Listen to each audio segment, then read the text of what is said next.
Добро пожаловать в удивительный мир тайн и загадок, мест, где время остановилось, а истории о железных птицах продолжают жить. Будет рассказ, как военный самолет совершил загадочную посадку на замерзшем пляже, остановившись всего в 6 метрах от моря. Далее мы отправимся в мир кинематографа, чтобы раскрыть тайну самолета из фильма «Роман с камнем». Стал он рестораном или сгорел на закате? И, наконец, мы расскажем об обломках самолета с рейса 260, который остался в уединенном каньоне после трагической гибели. Готовы к погружению в неизведанные истории авиатрагедий? В этом ролике представлены те места крушения, которые вы можете посетить, если у вас хватит на это смелости. Искорёженные обломки Сульхеймасандра. Во время Второй мировой войны американские войска разместили свои базы в Исландии. Это развертывание было частью более широкой стратегии по обеспечению безопасности жизненно важных морских путей в Северной Атлантике и недопущению закрепления Германии в регионе. После войны эти базы перешли к войскам НАТО. Они требовали регулярного снабжения. И в роковой день, 21 ноября 1973 года, за день до Дня Благодарения, самолет Douglas DC-3 выполнял задание по доставке припасов на базу американской армии. Во время полета разразилась суровая погода, температура упала до минус 10 градусов по Цельсию, а скорость ветра достигла 96 км в час, в результате чего двигатели замерзли и вышли из строя из-за сильной турбулентности и тумана. Экипаж, не видевший ничего снаружи, опасался врезаться в гору. Пилоты отправили сигнал бедствия. На помощь были отправлены 3 реактивных самолета и 2 вертолета, а близлежащие суда были подняты по тревоге. Несмотря на тяжелые обстоятельства, командир воздушного судна сделал решительный шаг. Вместо того, чтобы позволить самолету врезаться в горы, он направил его на юг, намереваясь приземлиться в Атлантическом океане. Хотя это решение было сопряжено с риском, шансы выжить были выше, чем катастрофическое столкновение с горой. Когда самолет вынырнул из облаков, перед глазами экипажа развернулось чудо Дня Благодарения. Огромный, черный как смоль пляж, идеально ровный и тянущийся на многие мили, предлагая непредвиденный проблеск надежды. Воспользовавшись случаем, они совершили аварийную посадку на замерзшем пляже Сольхеймасандур. Несмотря на повреждения, полученные самолетом, он остановился всего в 6 метрах от моря. Чудесным образом, ни один член экипажа не пострадал. После крушения было обнаружено, что причиной внезапной нехватки топлива стали пробоины в топливных баках самолета. После того, как экипаж был спасен и получил справку о состоянии здоровья, военно-морские силы США извлекли все ценные предметы из обломков. Поврежденный самолет был оставлен на месте крушения. Согласно соглашению о статусе вооруженных сил между Исландией и США, в случае крушения американского самолета в Исландии, США покроют 85% затрат на восстановление, а Исландия несет ответственность за фактическое удаление борта. Однако это могло произойти только в том случае, если землевладелец подал иск о вывозе обломков, но этого так и не произошло. Со временем крушение стало острым напоминанием об этом драматическом событии и загадочным символом победы человека над невзгодами. Сегодня обломки самолета на фоне суровой красоты исландского пейзажа привлекают тысячи посетителей со всего мира, придавая неожиданную привлекательность этой благословенной природной земле. Авиационная реликвия Аляски. А следующей точкой нашего путешествия будет отдаленный Алеутский остров Атка у берегов Аляски. Там есть бомбардировщик Би-24, который лежит неповрежденным, хотя и немного искореженным, на просторном живописном поле. Военный самолет Би-24D «Либератор», находящийся на месте крушения, сыграл очень важную роль во Второй мировой войне. Он принимал участие в Алеутской кампании против императорских войск Японии с 1942 по 1943 год. В единственных сражениях, которые велись в Северной Америке во время войны. Этот самолет совершил по меньшей мере 18 боевых вылетов, прежде чем попал в аварию из-за плохой погоды, а не действий противника. В декабре 1942 года полковник Харт и бригадный генерал Уильям Линд вылетели из Адака на Би-24, пилотируемым капитаном Джоном Эндрюсом. Два офицера пожелали провести личные наблюдения прямо с борта воздушного судна. Самолет достиг острова Атту, сделал круг над заливом, а затем планировал возвратиться на базу Адак. Вернувшись, пилот обнаружил, что его авиабаза закрыта по погодным условиям. Он уведомил вышку, что планирует долететь до дальнего конца острова Атка и попытается совершить аварийную посадку. Задуманное было сделано. В результате жесткого приземления был только один пострадавший. Генерал Линд получил перелом ключицы. После сложившейся ситуации члены экипажа провели неприятную ночь на пляже, в то время как личный состав штаба 11-й воздушной армии провел это время, гадая, что с ними случилось. У мужчин было достаточное количество еды. Они смогли развести костер, что является сложной проблемой на безлесных Алиутских островах. Потерпевшие были найдены и подобраны в ВМС США, замерзшие и уставшие, но в остальном невредимые. Их самолет все еще стоит на месте крушения по сей день. Он внесен в Национальный реестр исторических мест с 1979 года. На валунах в Аризоне. Другим военным летчикам на таком же самолете повезло меньше.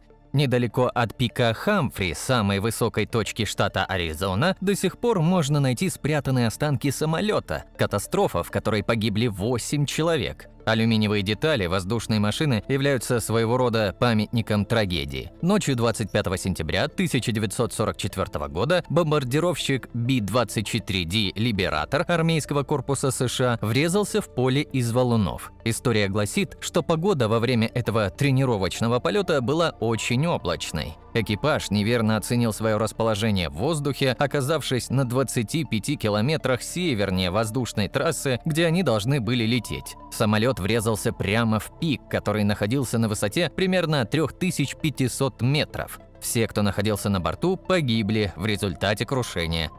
Удаленное место аварии, расположенное высоко в практически недоступной части склона, осталось таким, каким оно было, когда произошла трагедия. Любители же приключений, которые ищут уникальный и скрытый мемориал этого происшествия, могут легко найти это место. Согласно некоторым сообщениям, на каменистом поле можно обнаружить детали двигателя, конструктивные обломки и даже почти полностью неповрежденное крыло. В солнечный день со стоянки в начале тропы Хамфри-Пик можно увидеть поблескивающие на солнце обломки. В 1950-х годах Служба безопасности США решила взорвать оставшиеся части самолета, разобрав их по горе. Это было связано с увеличением числа путешественников, желающих в послеполуденный солнечный свет на западном склоне горы Хамферис увидеть блеск разбившейся железной птицы.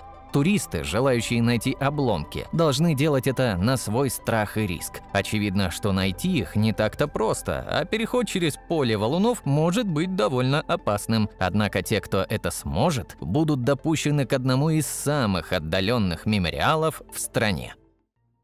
В джунглях Кюрасао.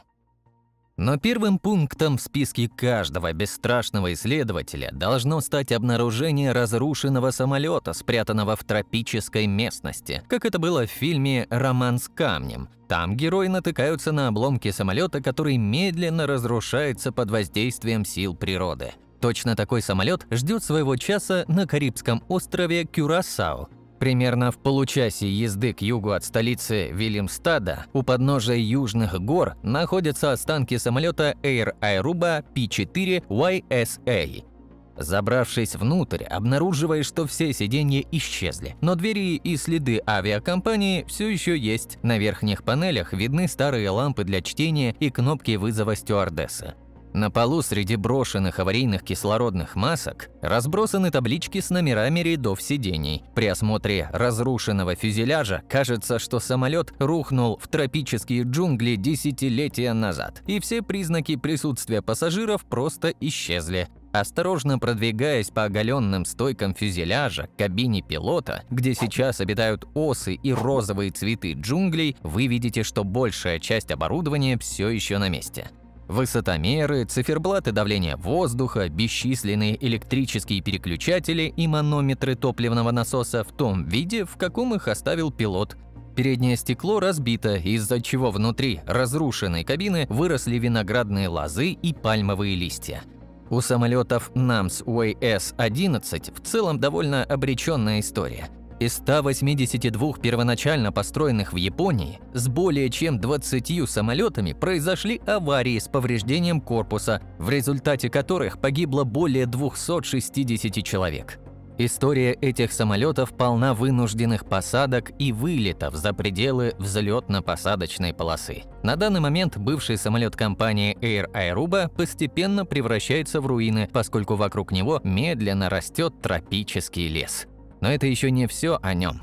Так еще есть совсем другая история про этот лайнер. Говорят, что этот самолет никогда не разбивался. После своего летного прошлого он был продан перевозчикам и некоторое время служил рестораном. Сгорел не так давно. Можно снять еще одно кино, документальное или художественное, не мне выбирать. Короче, если кто-то из вас там был или доберется до этого места, напишите в комментариях, кому нам верить. Разорванные останки бомбардировщика. Теперь наше путешествие переносит нас в Альпы Верхнего Прованса на юг Франции. Здесь находятся разрушающиеся обломки сбитого бомбардировщика королевских ВВС. Самолет «Веллингтон» потерпел крушение в мае 1944 года при выполнении задания по бомбардировке немецкого оружейного завода, где он был поражен зенитной артиллерией. Сильно поврежденный, самолет не мог вернуться на свою базу. Так получилось, что подбитый бомбардировщик летел над тайной зоной сброса парашютов в причудливом городке Симеан-ла-Ротонда. Это место предназначалось для доставки союзными войсками припасов, которые затем незаметно распределялись французским сопротивлением. По чистой случайности сопротивление включило контрольные огни для предстоящего сброса парашюта с грузом. Приняв их за аварийную посадочную полосу, экипаж Веллингтона попытался приземлиться. К сожалению, самолет потерпел крушение, унеся жизни всех находившихся на борту. Все члены экипажа сгорели заживо в катастрофе. Бойцы французского сопротивления поспешили на место происшествия, но было слишком поздно. Они потушили пламя и подобрали погибших членов экипажа, обеспечив их захоронение.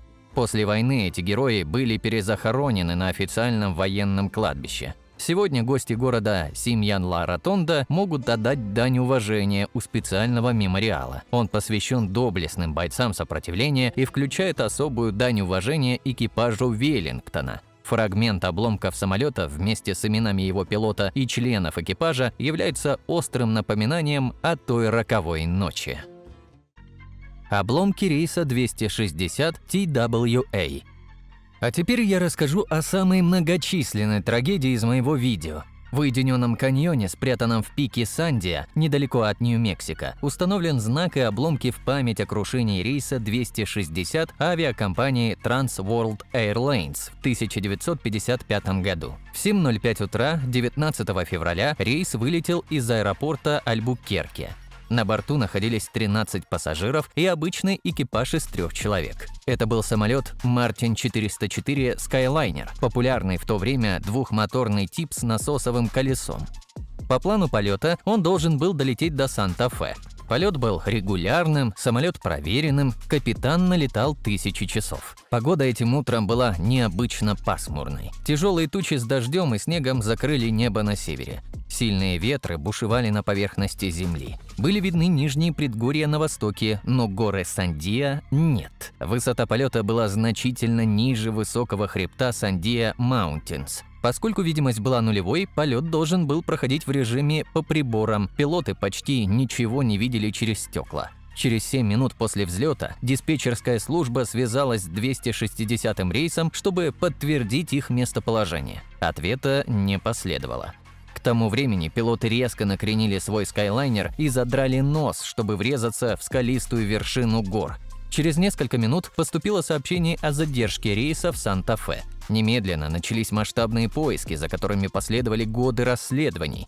55 лет спустя настойчивость горстки сомневающихся наконец-то дала ответы на вопросы многих аспектов катастрофы самолета. Сначала в отчете о крушении все было неверно. Пилоты лайнера даже обвинялись в преднамеренном совершении самоубийства и забирании с собой пассажиров. Но повторное расследование сняло вину с экипажа.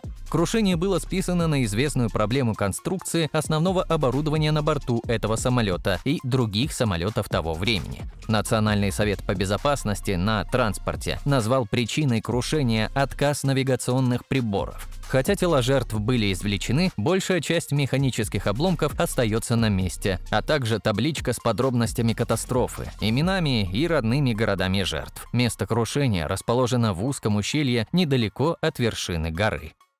В заключении хочется заметить, мало что может привлечь внимание мира так, как авиакатастрофа. Новость о крушении самолета попадает в заголовки газет, которые захватывают весь мир. Это реальный сценарий, порождающий кошмарный ужас. Эти авиационные катастрофы часто приводят к значительному числу погибших. Полное выживание тех, кто находился на борту, является большой редкостью, и места крушений часто становятся мемориалами или священными местами, которые служат данью памяти погибшим.